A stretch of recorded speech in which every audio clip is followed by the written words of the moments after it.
Hello and welcome to Soul Fire Leadership. This channel is about restoring internal authority in leadership. When I talk about internal authority, I'm not talking about ego.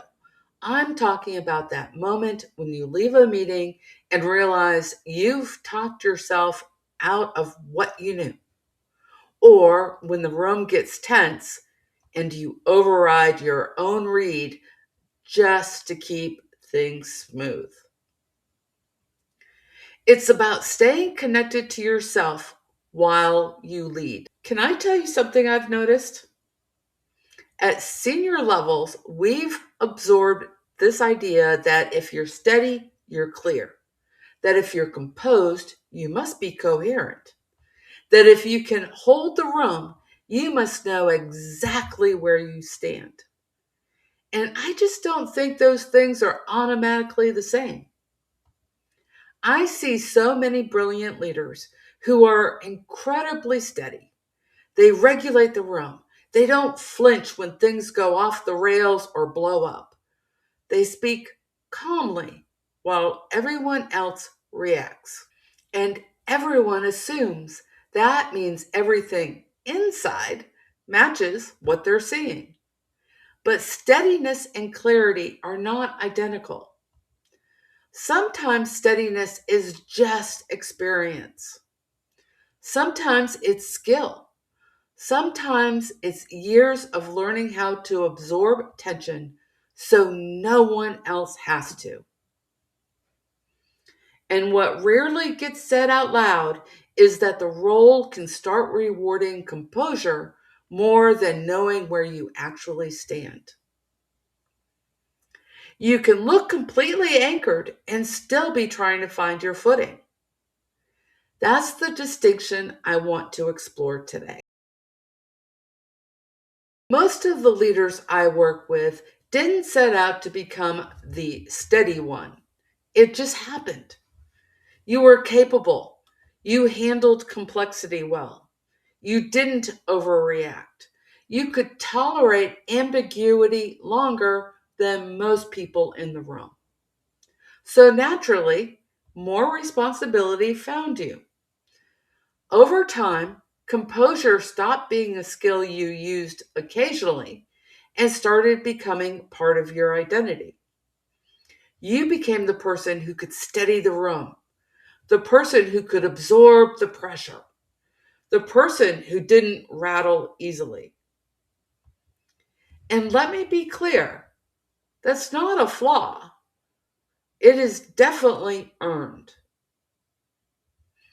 And I've seen how easily composure shifts from something you use to something you feel required to maintain at all costs. And that's where the subtle change begins. Here's something that almost no one talks about. Composure shows up strongest when you're not totally sure yet. When a question lands that you didn't expect, when priorities collide, when the room is looking at you before you've had time to figure out things or even process them yourself. And because you're experienced, you know what to do. You slow your voice, you regulate your face, you manage the moment.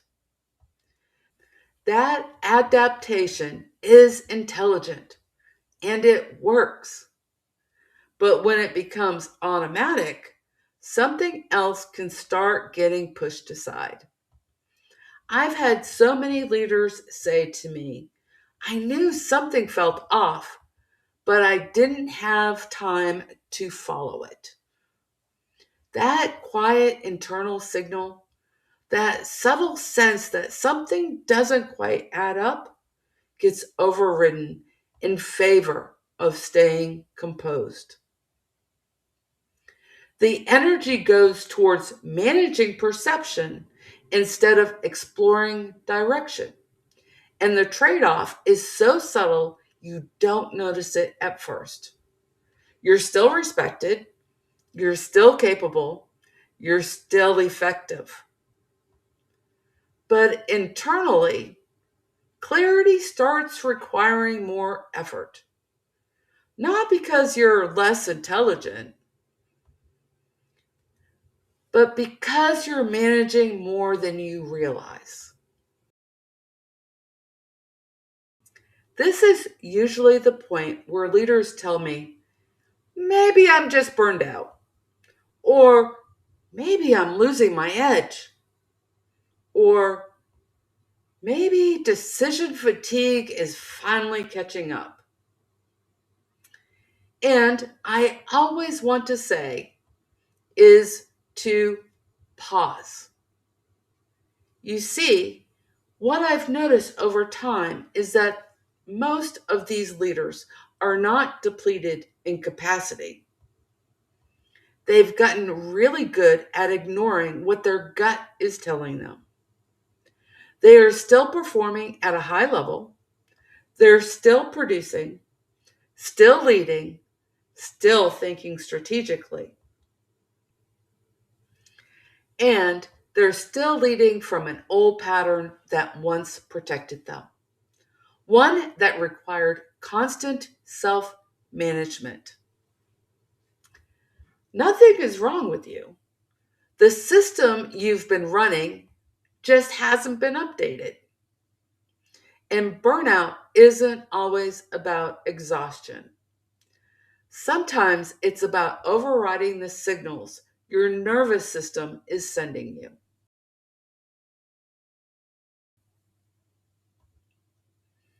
So, what's actually missing?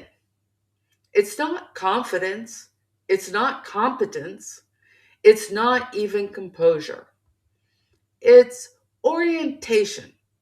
It's whether you actually know where you are inside, in your gut, in your heart.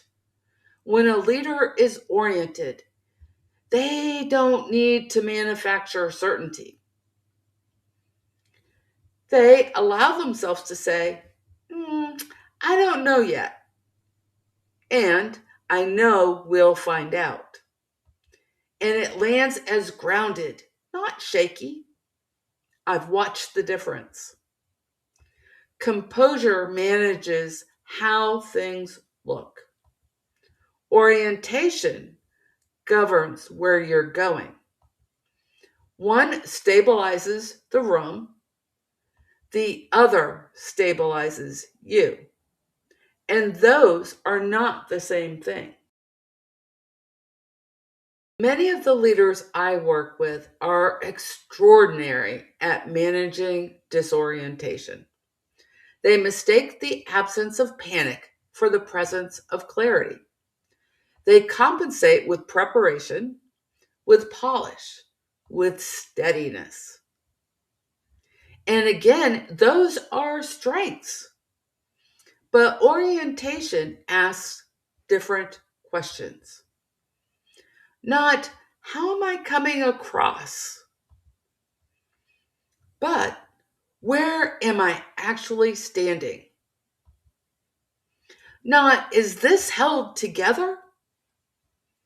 But, is this aligned? There's no hack here. There's no quick fix. Just a distinction. And once you see it, leadership starts to feel different. Not because you're doing less, but because you're no longer overriding the signal that was meant to guide you. Seeing this clearly changes how it's carried even before anything changes. I'm curious. Do you replay meetings later and realize you talked yourself out of what you knew? If that's happened to you, say so below. And if this is the kind of leadership conversation you've been missing, subscribe. It helps this reach the leaders who need it.